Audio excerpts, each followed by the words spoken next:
Mortimer's Undead Life, a Story Wars-inspired tale. Written and read by Bettina. Our main characters. A Cerberus. It fetches lost souls and makes them play dead. And a zombie. He's just looking for a little peace of mind. Our special object. A pumpkin chariot. This wicked ride runs on midnight oil. Our story takes place in high school. The enemies you make here will last you the rest of your life. Mortimer Gorey pulled up to the graveyard in his orange car just as the clock on the dashboard hit midnight. He put it in park, got out, slammed the door, and with a loud poof of purple smoke, the whole vehicle became a pumpkin in the blink of an eye. He'd have to remember to return the pumpkin chariot to the car rental place tomorrow. The slam of the car door and the purple smoke it sent up woke up Mortimer's three-headed dog, Cerberus, or Serby, as Mortimer liked to call him. He was a mixed breed, 2/3 Doberman and 1/3 Corgi. All of Serby's heads shot up at once at the sounds, his 2 Doberman heads with their ears perked and sniffing the air, his Corgi head panting happily and causing their collective tail to wag enthusiastically at the sight of his master. He bounded up to Mortimer and barked in greeting, welcoming him home. With a green, decomposing hand, Mortimer patted Serby on each of his heads absent-mindedly, limping and dragging his tired body over to his grave bed. When he arrived in front of his humble little hole in the ground, the zombie groaned from exhaustion and collapsed right into it, falling head first and landing in what would be a very uncomfortable position for a living human, but one that he didn't particularly mind. Being a chaperone at the plebeian high school prom had been a much more demanding job than the substitute science teacher had expected it to be. Good thing he had the excuse of having to be home before midnight, before his ride turned into a pumpkin. He figured the students would be all right with Mr. Stein, the football coach, to watch over them, just as long as the band didn't play any popular ballads and the students didn't start waving lighters around. Senior prom. It sure brought back memories. As he drifted off to sleep, snoring and drooling a little out of his dislocated jaw, Mortimer thought about what it had been like back when he was their age. Brains, Mortimer groaned as he enjoyed his Raisin Brain cereal, which was what he ate every day for breakfast. His puppy Serby munched away at the 3 big bowls of dog food close by. He was sure a growing dog. "Morty, sweetie, you'd better hurry up or you'll be late for the bus," said his mummy in a raspy, muffled voice from under all the bandages on her face. "'Kay," he said, and he slowly got up from the table, bent down to pick up his backpack full of books, and staggered to the door. "Wait, don't forget your lunch. I made wraps," she said, handing him a brown paper bag. He grunted, taking the bag from her and saying, "Thanks." "Do you need me to drive you to school? I can drop you off on my way to work." Teenage Mortimer made an unintelligible sound as he walked out, waving his arm behind him to signal that she didn't have to bother herself doing that. So she stuck around and watched the last few minutes of her soap opera, hoping that Cleopatra would end up with Mark Antony, and not that awful Caesar. Meanwhile, Morty was doing his best to catch up with the school bus that was waiting at the corner. He hobbled along as fast as he could, but it was still much too slow. The old werewolf bus driver didn't see anyone else coming on the bus, so he shut the doors and started driving to the next corner. He heard a strange-sounding bump outside, and some of his passengers shouted in surprise at the sudden bump in the road, but the old guy just scratched his hairy, pointy ears. He was sure it was nothing. Poor Mortimer lay flat in the middle of the road, black tire track stains all over his clean white shirt and red tie, his leg broken with one of the bones sticking out of his jeans. He groaned in discomfort and carefully pulled himself off of the street to stand up again, snapping his leg back to normal with a sickening crack. All better. He looked up and saw how far away the bus was and reached his hands out to it.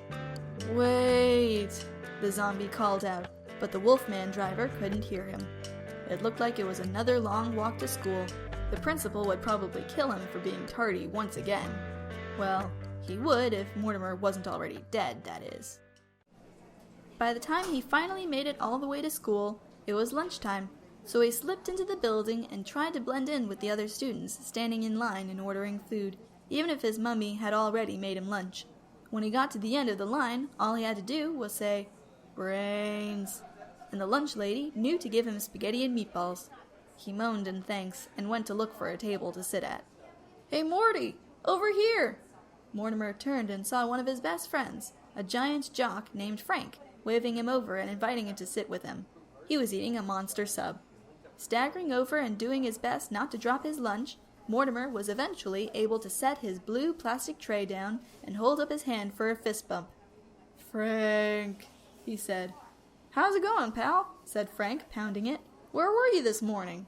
The zombie shrugged, picking up a messy handful of spaghetti with one hand and gesturing to his dirty shirt with the other. His friend nodded in understanding. "I gotcha. Just having one of those days, huh?" Mortimer grunted in the affirmative and stuffed the pasta he was holding into his mouth, staining his shirt even worse with chunky blood-red tomato sauce. "You better watch your back, Morty," warned Frank. "I hear Mr. Wells isn't too happy with all your tardy days. If you're not careful, he might even suspend you from school." "Mr. Stein, Mr. Gorey," said a loud, disembodied voice. The two friends jumped in their seats. Morty accidentally flung the spaghetti he just picked up in the air in his surprise, and it fell right on top of the head of the invisible principal, Mr. Wells. Unbeknownst to them, he had been standing right next to Frank the entire time. "Would you two please see me in my office?" asked Mr. Wells, doing his best to remain calm as the sauce dripped down his face and showed the outline of his head. Mortimer sank in his seat guiltily. He knew he was in big trouble now. "This is most dreadfully unacceptable, Mr. Gorey. Plebeian High School's tardy policy clearly states that students may be tardy only a minimum of once every 2 weeks. But you, my friend, have been tardy 10 times in the last 2 weeks alone. 10 days, Mortimer." The zombie winced as the principal shouted at him. It was so embarrassing, especially with Frank sitting right next to him and watching him helplessly. The floating pair of eyeglasses paced around the room and stopped right in front of Mortimer's face. "I ought to suspend you right now for all the days you've been late. You're not giving this school any good credit at all, either.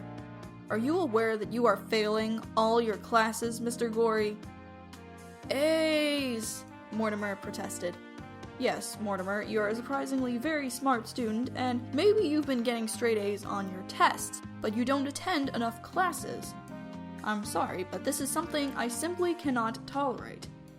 Mr. Wells' glasses floated over to his desk, where he put them down and made the sound of his hands settling on top of his papers. "I'm afraid you leave me no choice, but—" Mortimer gave a rattling sigh and put his head in his hands in despair. He was going to be suspended. He knew it. What was he going to say to his parents?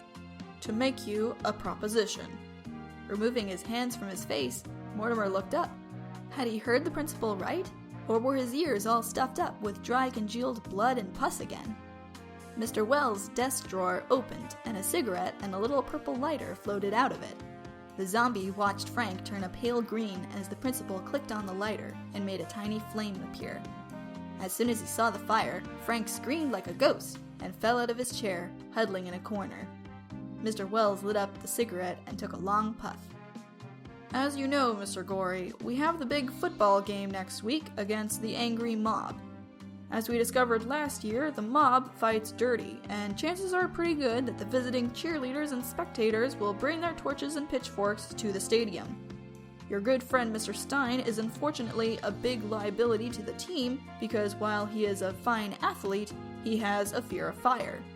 Frank trembled next to the potted plant for a while before realizing that the fire from the lighter was gone, and he hesitantly and embarrassedly returned back to his seat.